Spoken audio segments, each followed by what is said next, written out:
Let's switch to the state's capital right now, Columbia, South Carolina, where Ron Paul is right now. Congressman, good to have you. Thank you, Neil. Good to be with you. How important is this state for you?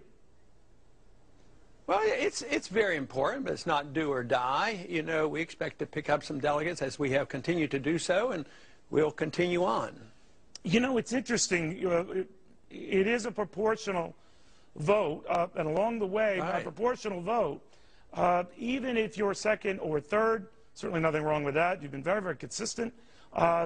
You could amass quite a few delegates, whether or not you get the nomination. And certainly you have a powerful voice. I know you obviously want that nomination. But let me ask you about this process and the extremes.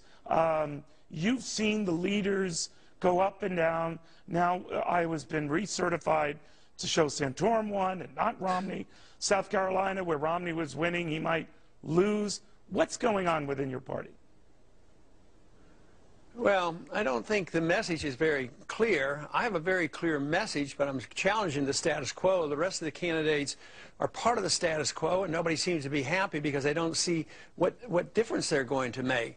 So their numbers come and go, but if you look at ours, you know, there was one time, not too many months ago, they knew that we had a significant group of people that were interested in what I was doing and having a precise definition of what government should be doing.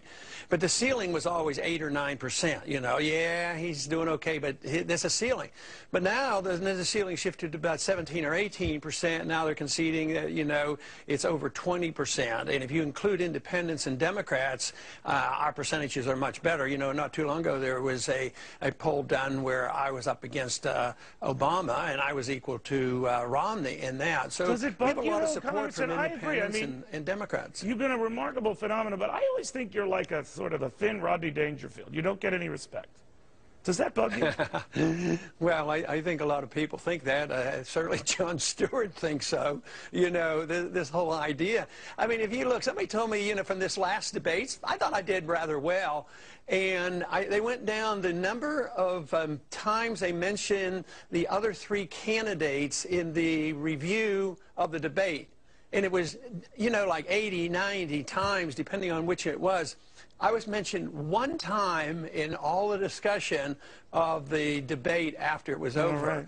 Now, you might argue I didn't win, or some people argue that I did. You had the juice. But I deserve more than one mention on all the stations. Somebody went and added these all up. Thank you, Congressman. So what's going on here? You're in this media business. I'd like to know exactly how that comes about.